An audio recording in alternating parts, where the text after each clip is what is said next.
Hello everyone, this is Suvarna and welcome to my YouTube channel medical destination. So इस channel पर मैं अलग अलग health related disease condition explain करती हूँ।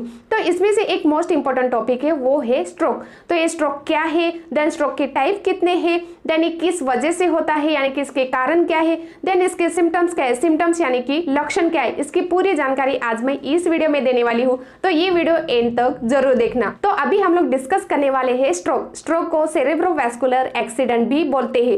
ये स्ट्रोक में क्या होता है, तो हमारा जो ब्रेन है, ब्रेन यानी कि मस्तिष्क है, तो ये मस्तिष्क डैमेज होता है। क्यों डैमेज होता है? क्योंकि हमारे ब्रेन में जो सेल्स है, तो ये सेल्स को ऑक्सीजन और न्यूट्रिशन की जरूरत रहती है। बट समटाइम ब्लॉकेज की वजह से हमारे ब्रेन को अच्छे से ब्लड सप्लाई नहीं होता है। इस वजह से हमारे ब्रेन में जो सेल्स है, तो ये सेल्स डैमेज होते हैं। इस वजह से हम लोगों को स्ट्रोक आता है। स्ट्रोक यानी कि पैरालिसिस हो सकता है।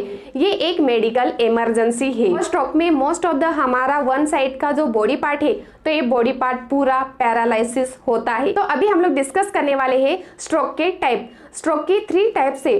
फर्स्ट है इस्चेमिक स्ट्रोक, देन सेकेंड है हेमरेजिक स्ट्रोक, देन लास्ट है TIA, ट्रांसिएंट इस्चेमिक अटैक। तो फर्स्ट हम लोग डिस्कस करने वाले हैं इस्चेमिक स्ट्रोक। इस्चेमिक स्ट्रोक में क्या होता है, तो हमारे ब्रेन में जो आर्टरीज है यानी कि ब्लड वेसल्स है, तो ये ब्लड वेसल्स में ब्लड क्लॉट होता है।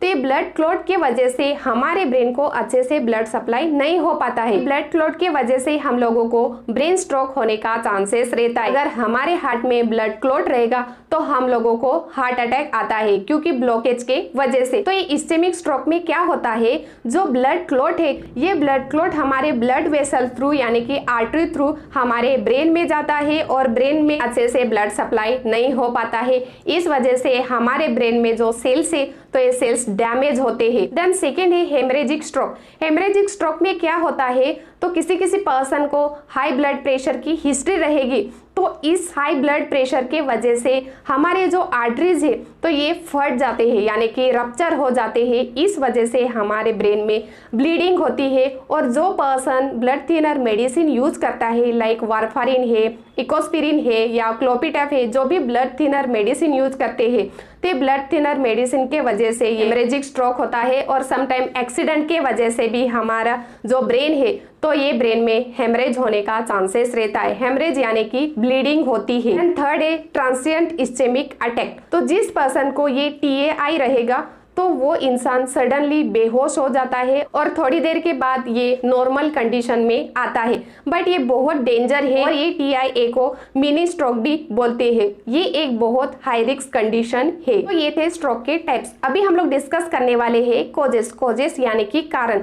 तो डिफरेंट टाइप्स के डिफरेंट कोजेस है। कोजेस यानी कि कारण है। जो नॉर्मली कॉमन कारण है, ये हम लोग अभी डिस्कस करने वाले हैं। तो इसमें फर्स्ट ओवरवेट यानी कि ज्यादा वेट रहेगा तो भी ये स्ट्रोक होने का चांसेस रहता है। देन सेकेंड है हाई ब्लड प्रेशर।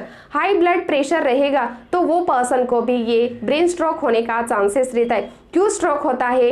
क्योंकि हमारे जो आर्टरीज है, जो ब्लड वेसल्स है, तो हाई ब्लड प्रेशर के वजह से ये फट जाते हैं, रप्चर हो जाते हैं। देन थर्ड है जिस पर्सन का एज 55 ईयर्स रहेगा, अदरवाइज वो पर्सन ओल्ड एज रहेगा, तो वो पर्सन को भी ये स्ट्रोक होने का चांसेस रहता है।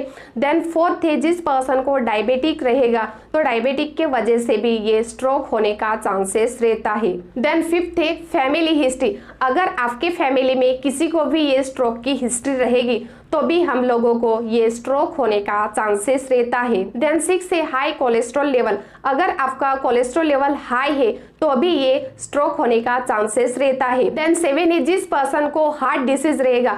अगर आपको हार्ट में कुछ ब्लॉकेज रहेंगे, तो ब्लॉकेज के वजह से भी हम लोगों को ये स्ट्रोक होने का चांसेस रहता है। देन 8 है जो लोग ड्रग यूज करते हैं, लाइक गांजा जो भी रहेगा, तो ये ड्रग्स के वजह से भी स्ट्रोक होने का चांसेस रहता है। देन है जो लोग ज्यादा स्मोकिंग करते हैं यानी कि टोबैको स्मोकिंग करते हैं, तो वो पर्सन को भी ये स्ट्रोक होने का चांसेस रहता है। देन लास्ट है जो लोग ज्यादा अल्कोहल ड्रिंक करते हैं, तो वो पर्सन को भी ये स्ट्रोक होने का चांसेस रहता है। तो ये थे कॉमन कोजेस यानी कि कारण। अभी हम लोग टाइप वाइज कोजेस देखेंगे। तो फर्स्ट है इस्चेमिक स्ट्रोक। इस्केमिक स्ट्रोक का मेन कारण हम लोग देखेंगे। तो इस्केमिक स्ट्रोक में क्या होता है, अगर हमारा जो ब्लड वेसल्स है यानी कि जो आर्टरी है ये नैरो रहेगी यानी कि बहुत स्मॉल रहेगी, तो हमारे ब्रेन को अच्छे से ब्लड सप्लाई नहीं हो पाएगा और हमारे जो ब्लड वेसल्स है तो ये ब्लड वेसल्स में ब्लड क्लॉट रहेगा, तो ये क्लॉट के वजह से भी हमारे ब्रेन को अच्छे से ब्लड सप्लाई नहीं होता है। इस वजह से हमारे ब्रेन में जो सेल्स है तो ये सेल्स डैमेज होते हैं, क्योंकि हमारे सेल्स को ऑक्सीजन की बहुत ज़रूरत रहती है और न्यूट्रिशन की भी ज़रूरत रहती है, बट अच्छे से ऑक्सीजन और न्यूट्रिशन ही नहीं मिलेगा तो हमारे सेल्स ऑफकोर्सली डैमेज होंगे। सेकेंड है हेमरेजिक स्ट्रोक। हेमरेजिक स्ट्रोक का मेन कॉजेस क्या है, अगर हम लोगों को बीपी का प्रॉब्लम है यानी कि हमारा जो ब्लड प्रेशर है तो ये ब्लड प्रेशर बहुत ही हाई है और हम लोग अच्छे से टाइम टू टाइम मेडिसिन नहीं लेते हैं, तो हाई ब्लड प्रेशर के वजह से हमारे जो ब्लड वेसल्स है तो ये ब्लड वेसल्स फट जाते हैं यानी कि रप्चर हो जाते हैं,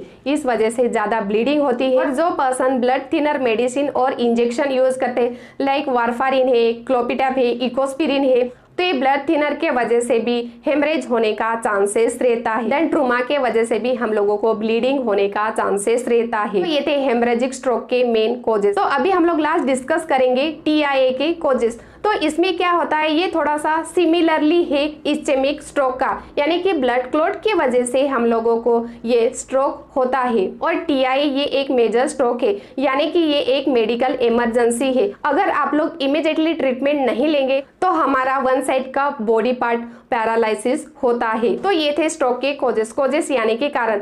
अभी हम लोग डिस्कस करने वाले हैं कि स्ट्रोक के सिम्टम्स क्या है। सिम्टम्स यानी कि लक्षण क्या है। इसमें फर्स्ट है हेडेक होता है। हेडेक यानी कि सर दर्द होता है। देन वोमिटिंग होती है। वोमिटिंग यानी कि उल्टी होती है और ये पर्सन कंफ्यूज रहता है। कंफ्यूज यानी कि हम लोग कुछ बोलेंगे तो वो जल्दी से आंसर नहीं दे पाता है, बहुत कंफ्यूज रहता है। देन है डिफिकल्टी टू स्पीकिंग यानी कि वो पर्सन अच्छे से क्लियर नहीं बोल पाता है और वो पर्सन का वन साइड का फेस, आर्म, लेग पूरा नमनेस हो जाता है यानी कि अच्छे से एक्टिविटी नहीं होती है, वो पूरा पैरालिसिस हो जाता है। देन विजन प्रॉब्लम भी होता है। विजन प्रॉब्लम यानी कि अच्छे से नहीं दिखता है। देन है डिफिकल्टी टू वॉकिंग यानी कि चलने के लिए प्रॉब्लम होता है, वो पर्सन अच्छे से चल नहीं पाता है। देन लास्ट है गिडीनेस। गिडीनेस यानी कि चक्कर आती है। और किसी किसी पर्सन को अदर सिम्टम्स भी दिखाई देते हैं लाइक ब्लैडर कंट्रोल नहीं हो पाता है यानी कि कभी भी यूरिन पास होती है, वो पर्सन बावल भी कंट्रोल नहीं कर पाता है यानी कि कभी भी वो पर्सन स्टूल पास करता है। और वो पर्सन डिप्रेशन में भी जाता है